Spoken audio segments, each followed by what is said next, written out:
Hi, I'm Becca from Wisconsin, and this is the story of how I finally left my comfort zone and what I found on the other side. I grew up very comfortable on a lovely farm in the country. Our family had cows, chickens, and even two pretty silly pet alpacas, Salt and Pepper. When I was little, Dad let me steer our huge yellow tractor on his lap. It was thrilling. Whee! I'm on top of the world! Becca, when you're in the driver's seat, you can steer in any direction of your choosing. Always remember that. But when I steered us right into an apple tree, oops, my bad. Dad banned me from touching the tractor again. Being independent and doing something new meant disaster and punishment. I remembered that. But after so many years, I was starting to crave adventure, though it scared me to death, especially since the girls at school would always make fun of my ripped overalls and faded sneakers. Look at her face. Was she scrubbing the fireplace? Nah, she's probably playing with her farm animals. They're her only friends after all. They called me Beccarella, like Cinderella. It wasn't very original, but the name stuck. But things finally turned around one day when an exchange student arrived at our school from Germany. I had never met anyone from another country before. I loved that book. Isn't Mr. Darcy dreamy? He's so romantic. We became fast friends. Lena visited the farm and met my alpacas. We'd go shopping and stay up all night having sleepovers while reading about flirting in girly magazines. It says here that flirting is all about eye contact. Like this? Maybe dial it down a little. You look crazy. Lena was all about trying new things, unusual foods, taking risks, visiting new places. I can't wait to see New York one day. New York? I could never. I liked comfort and predictability. When Lena asked me to try a German dish I'd never heard of before, I wasn't so into the idea. It's so delicious. What are those green things? Thanks, but I'll stick to pasta. I like what I know. How do you know what you like until you try it first? While Lena made a good point, I wasn't so easily persuaded into leaving my comfort zone. Sadly, Lena's time quickly came to an end. You have to come visit me as soon as you get the chance. But imagine all the fun we would have lost out on if I had been afraid. She was right. I promised. Then she left and I was sad, and I missed her terribly. Then something magical happened. Our principal told us that we could apply for a semester abroad in Germany. I was terrified of leaving home, but with Lena there, it would be way less scary. But when I saw how much the program cost, my eyes practically popped out of my head. There was no way my family could afford that. But I made a promise, and where there's a will, there's a way. Slow down, Rufus. Stop tugging so hard on the leash, Lily. Shh, it's okay, it's okay. Your parents will be back soon.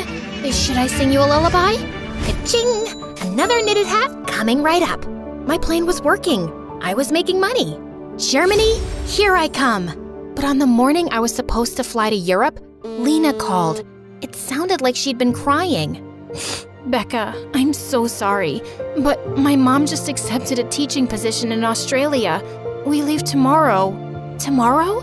But what about our plans? Our adventures? I'm so sorry. This was all so unexpected and last minute. But you made a promise. Yeah, to you. And I expect you to keep it. You can't stay on the farm your whole life. Go live, see the world. I told her I would think about it, but the idea of going to a new country alone without my friend there was way too scary. So I told the study abroad coordinator that I wanted to back out of the trip. She told me she wished she traveled more when she was younger. And then Lena's words rang in my head again. How do you know what you like unless you try it first? Reluctantly, I agreed. I boarded the plane with tears in my eyes. I was going to a country where I knew no one, to live with a German family I had never met, in a place where I didn't even speak the language. I was gonna be all alone, without my family, my farm, my alpacas, and without Lena. I arrived at noon the following day in Munich. I had been too sad to sleep on the flight, so I was totally exhausted. My host family picked me up at the airport with a cardboard sign that read, "Welcome to Germany, Becca." They were really kind, But my host brother Klaus rolled his eyes at me when I asked him why Europeans use military time. I couldn't help but notice he was cute, but his rudeness mostly distracted me from that observation. Everything felt unfamiliar and confusing. I didn't understand how the windows in the house worked, how to set the thermostat, or why my clothes came out crispy after washing. I began to feel very homesick. I missed my parents, my siblings, Salt and Pepper, my cozy bedroom, even my school. But I told myself that I'd try to enjoy the experience to the best of my ability. I had worked so hard to get here, and I wasn't going to waste all that money and sacrifice. The next morning at the breakfast table before school, Klaus joined me and stuffed scrambled eggs into his mouth like he hadn't eaten in days. I barely nibbled at mine. Why don't you refrigerate your eggs here? You really know nothing about Germany, do you? It's just a question. And why does Germany use Celsius and not Fahrenheit? Let's go. We're gonna be late for school. He drove us to school every morning, and I pestered him with questions about his home country. His cold demeanor melted a bit, and he started actually answering my questions, and even started asking me some questions back. I couldn't help but notice how attractive he looked in his knit sweaters that emphasized his pronounced biceps. So, do you really refrigerate your eggs in America? How unusual. And the grocery store even designates people to bag our groceries. If I come to America, would you be my one-on-one tour guide? I need to see this for myself. I'd love to show you around. I couldn't tell if he was flirting with me or not. Was he making eye contact? I was pretty sure he was, and I had to admit, I didn't mind it. School was a mixed bag. Learning German with a tutor was difficult. It felt like I was born with the wrong tongue. But I studied each night and began to master the basics. I even had a short conversation with the bus driver in German about the weather, which was exciting. At lunch one day at school, Klaus handed me the house keys and told me he wouldn't be able to take me home as usual. He had to study with a few friends for a math test. I told him it was fine, but I ended up taking the wrong train home and ended up in a totally different city. I called him, and he had to pick me up instead of studying. I'm so sorry, truly.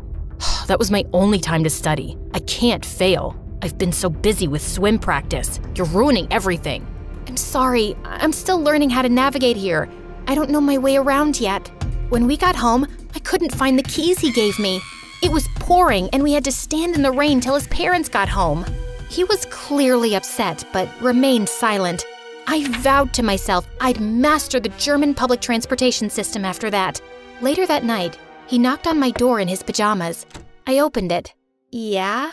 I'm here to apologize. You didn't get lost on purpose. You're not from here, and I was rude. Can you accept my apology? No worries. All is forgiven. He cracked a smile that made me feel like melting ice cream on a hot summer's day. Do you need a study buddy? Actually, I'd appreciate that. We spent the night on the couch. I quizzed him with flashcards, and then we spent the rest of the night just laughing and talking and sharing stories.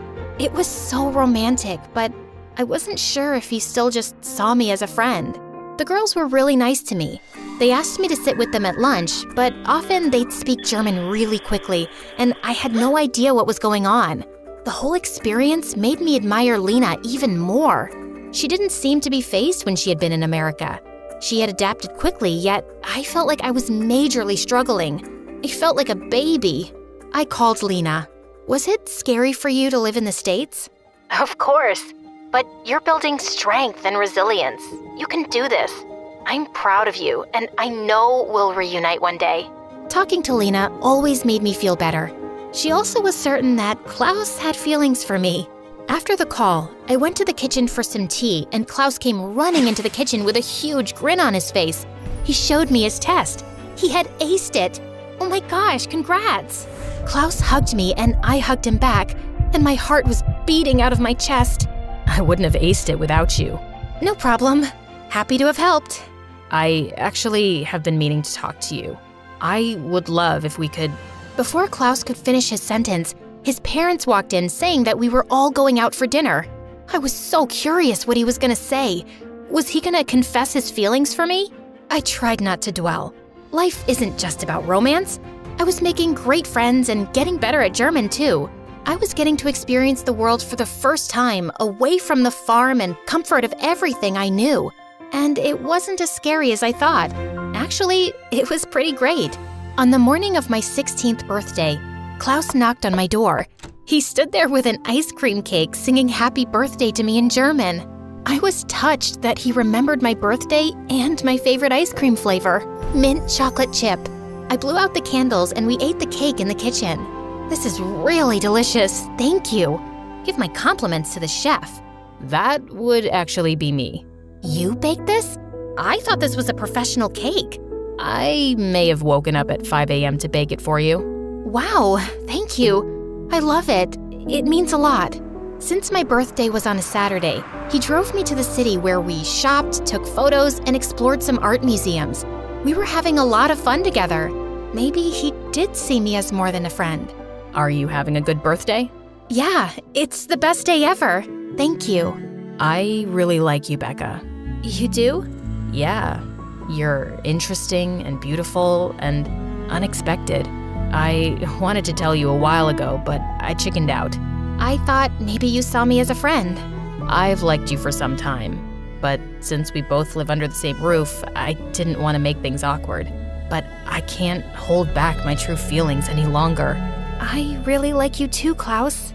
I felt like I was in a Jane Austen novel, but without the uncomfortable clothing. Here he was confessing his feelings, and here I was confessing mine. He took me to the movies. While we were sitting in the theater, he reached for my hand. The warmth of his hand sent electric bolts throughout my whole body. Afterwards, he took me to a gorgeous park overlooking the city. I was so grateful at that moment to be spending time in a different country. I was so proud of myself for having the courage to leave everything I knew behind. I was learning so much and becoming the person I was meant to be. So, what did you think of the film? To be honest, I was a little too distracted to focus.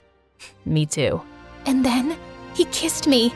My first real kiss on my birthday of all days. His lips were so soft.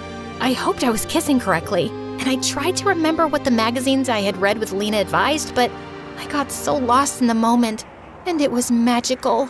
He put his arm around me and we watched the sunset.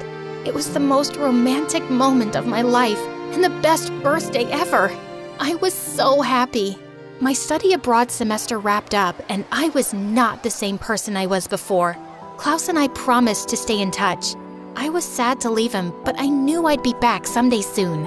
I returned home to the farm and my family could see my transformation. I gave my alpacas big hugs and even brought them lederhosen.